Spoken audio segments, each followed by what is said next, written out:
चुनाव से पहले और चुनाव के बाद बीजेपी हमेशा चुनावी मोड में रहती है। कांग्रेस समेत पूरे विपक्ष के पास बीजेपी के तरीकों की काट है ही नहीं। बीजेपी के हर एक दांव से पूरा विपक्ष शक्कर खा रहा है। चुनाव से पहले जहां मध्य प्रदेश, राजस्थान और छत्तीसगढ़ को लेकर कांग्रेस की तरफ से सरकार बनाने के बड़े बड़े दावे किए जा रहे थे, वहीं सारे दावों की हवा बीजेपी ने निकाल दी।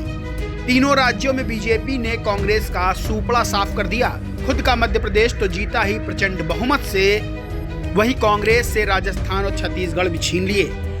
चुनाव जीतने के बाद बीजेपी का असली खेल अब शुरू हुआ है कि अब राज्यों की कमान संभालेगा कौन बनेगा मुख्यमंत्री। तो इस पर भी बीजेपी ने वो दांव चला जो उसे सिर्फ उन्हीं राज्यों में फायदा नहीं देगा, बल्कि उन राज्यों में भी फायदा देगा जो लोकसभा चुनाव पर बड़ा असर डाल सकते हैं।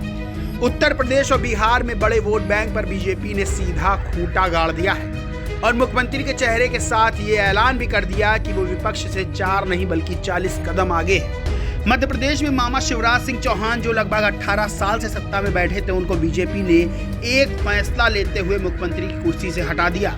साथ ही पीछे की लाइन में बैठे विधायक मोहन यादव, जिनको शायद ही कोई मुख्यमंत्री के रूप में सोच भी सकता था, उन्हें मोदी के एक फैसले ने मुख्यमंत्री बना दिया।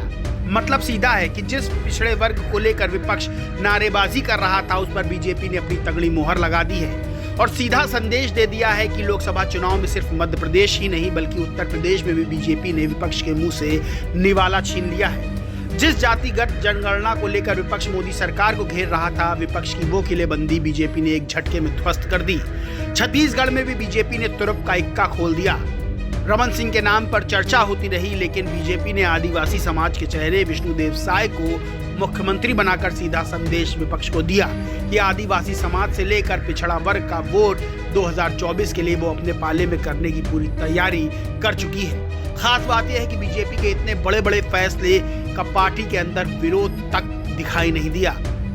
राजस्थान में मुख्यमंत्री के नाम को लेकर संशय है। माना जा रहा है कि वसुंधरा राजे या फिर बालकनाथ को राज्य की कमान सौंपी जा सकती है, लेकिन बीजेपी आला कमान के दिमाग में कुछ और ही चल रहा है। माना जा रहा है कि राजस्थान में भी कोई नया चेहरा मुख्यमंत्री के रूप में लाया जा सकता है, वो भी महिला या फिर दलित समाज से, क्योंकि बीजेपी को मालूम है कि विपक्ष के जातिगत जनगणना वाले दांव को इसी तरह से काटा जा सकता है। 2024 के लोकसभा चुनाव को लेकर बीजेपी हर कदम फूंक कर रख रही है। जहां विधानसभा चुनाव में मोदी बीजेपी को जीत दिलाने के लिए दिन रात एक कर रहे थे, वहीं 2024 का चुनाव तो खुद मोदी का ही चुनाव है और 2014 से लेकर आज तक बीजेपी हर चुनाव मोदी के चेहरे और मोदी के काम पर लड़ रही है। तो 2024 के चुनाव को लेकर मोदी ने फुल प्रूफ तैयारी कर ली है।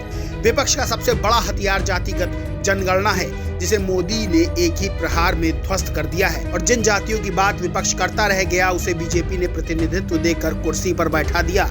माना जा रहा है कि 2024 का चुनाव विपक्ष के लिए मुद्दा विहीन ना हो जाए, क्योंकि विपक्ष के हर नहले पर बीजेपी अपना दहला मार रही है। जिन विधानसभा चुनाव को विपक्ष सेमीफाइनल कह रहा था, उस सेमीफाइनल को बीजेपी ने बड़े अंतर से जीतकर अपनी रणनीति का एहसास करा दिया है। वहीं पूरे चुनाव में सीट बंटवारे से लेकर तमाम मुद्दों पर विपक्ष खुद बिखरता नजर आया।